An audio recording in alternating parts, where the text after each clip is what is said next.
Rick Marks here, still looking at mindset, and today I wanted to drill down on a few of the more, like, I guess, abilities, and I touched on it before around the artistic elements. And this is looking at, are we all created equal? And I suppose that's my topic, I guess, for this one.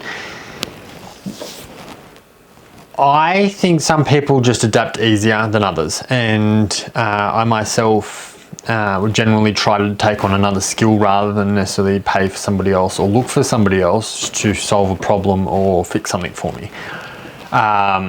And that's just how I function, because I see everything as an opportunity and a chance to learn or grow. So something breaks and I will watch YouTube, search Google, do digging and data analysis, essentially, information gather, to see if I can find how to fix whatever it is that's broken. So I'm pretty handy and I'm pretty confident with my abilities and my skills with tools and whatnot. So I don't necessarily think it comes back down to me being gifted or talented or special or smart or anything. I think it's just the ability to adapt. Some people, possibly that does not come as natural for them to be able to adapt in sort of, I guess, multifaceted area. So they can be really great at certain things, but moving outside that, they could apply themselves and they probably could learn them, but it's possibly going to be a harder road. Now, spin that back around. My reading, for instance, didn't really ever exercised it, and reading with my daughter and stuff, I'm realizing where it's kind of like reliving my childhood, and I'm seeing how I struggled to read, and it became a frustration for me that I didn't do any unnecessary reading. And even when it came to like school textbooks and stuff, I really benched them as much as I could. I winged it as much as I could. I just didn't like reading. I couldn't focus. I couldn't stay on task. I couldn't stay within the storyline. That's why I can't read, I guess, novels. It's because the story, I've forgotten it by the time that I'm getting like to the bottom of the page. But that doesn't mean that I can't learn to read. Doesn't mean that I can't, like, I'm proving that by reading all of these books, I guess. I'm showing myself. It's just a harder, it's like you've never used that muscle, or you rarely use that muscle. And so you just got to do more effort to get a benchmark of like the ability to use that muscle, and then start to build on top of that. And so I guess that's, that's the thing. I don't think that we're born smarter, or like, I think it's just down to the adaptation, and also probably the discipline.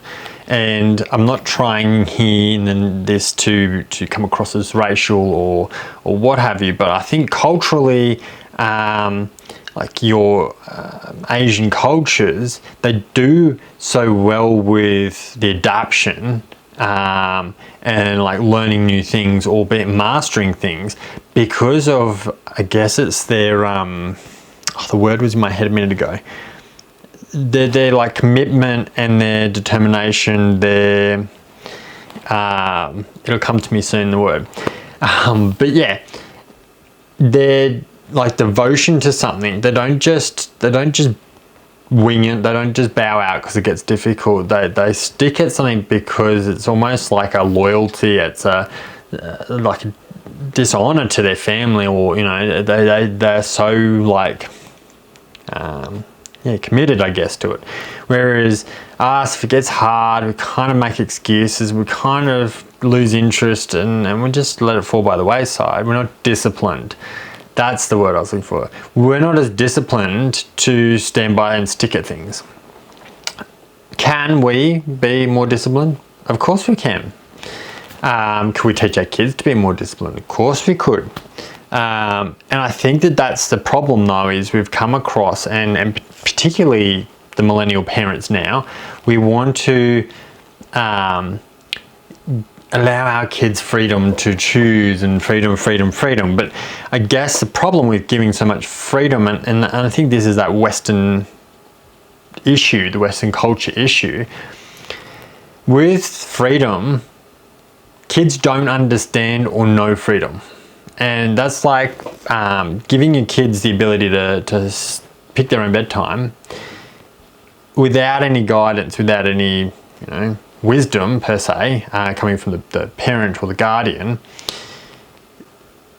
They don't understand that. There's too much responsibility. And I think that's where, as a Western culture, we've grown up with this freedom factor. We've gone, you can't stipulate to a kid, these are your parameters.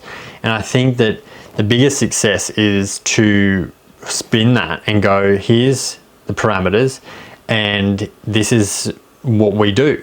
And just laying it down and sticking to it, I think you would find that in itself equates to, if you said you have to learn piano and you created a good, healthy surrounding it. You don't want them to feel like it's boring, but you've got to help them push through. So again, everything at first has the rose-colored glasses. It's amazing, it's fun.